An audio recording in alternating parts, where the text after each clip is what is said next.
All right, welcome to this explainer. Today, we're unpacking a fundamental mindset shift that literally separates the ultra-wealthy from, well, everyone else. It's a totally counterintuitive approach that completely challenges the traditional wisdom of saving. Honestly, this is going to change how you look at your bank balance forever. We're going to dig right into the exact strategies that turn stagnant funds into serious, compounding wealth. Let's kick things off with a little thought experiment. Imagine a sudden windfall. Boom, $100,000 lands right in your lap today. No strings attached, completely free and clear, it's all yours. Now, pause for just a second. I want you to genuinely ask yourself, what is your immediate next move? What's the very first instinct that pops into your head? Just hold on to that thought as we unpack the reality of wealth building, and let's see how your initial gut reaction aligns with the world's most successful capital allocators.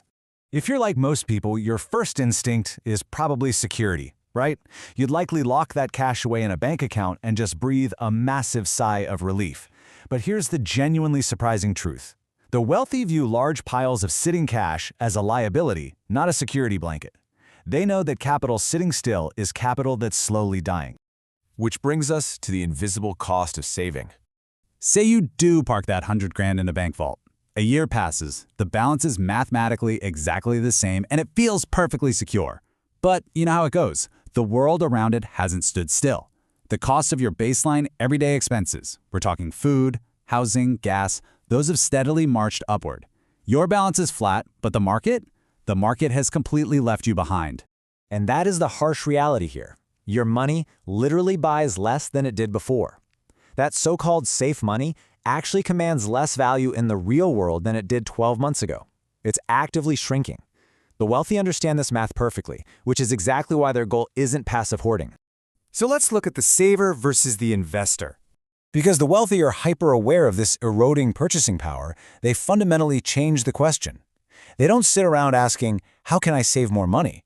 Instead, they ask a highly focused, offensive question. How can my money make more money? It's a total psychological pivot. Let's put this into perspective. Take two people, starting with that exact same $100,000.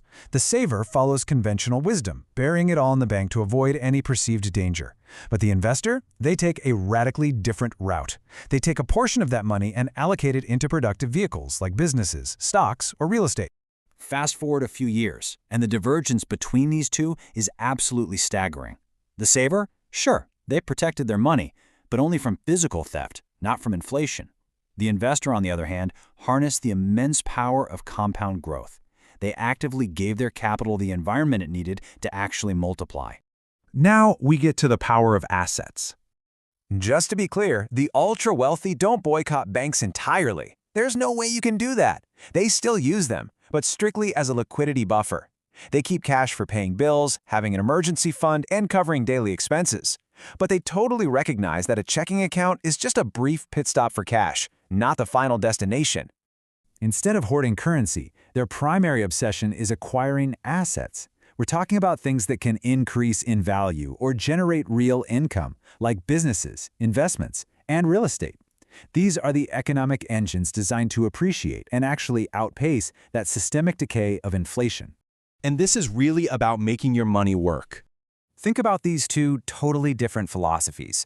Most people spend their entire lives on a treadmill, trading their time and physical energy for money. But the wealthy?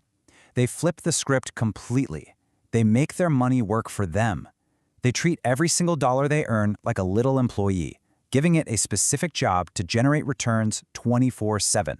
Now, there is a vital reality check here. Investing always involves risk, and profits are literally never guaranteed. When you step out of the perceived safety of a bank, you are embracing risk. But the wealthy understand that avoiding all risk just guarantees the slow, steady loss of your purchasing power. So how do successful investors handle that risk? Well, it comes down to their habits. They aren't gambling. They spend their time learning and researching. They think long-term and focus entirely on steady growth over decades, rather than trying to hit a quick, lucky payout. Ultimately, true wealth isn't measured by the size of your salary. Wealth is really about what your money does after you earn it. It's the mathematical byproduct of putting your capital to work relentlessly, turning yesterday's income into tomorrow's foundational assets. As we wrap up this explainer, I want you to audit your own financial ecosystem. Look at your setup and ask yourself, is your money out there working for you right now, or is it just sitting still, slowly losing its power? The choice of what your dollars do tomorrow is entirely up to you. Thanks for joining me on this one, and I'll catch you next time.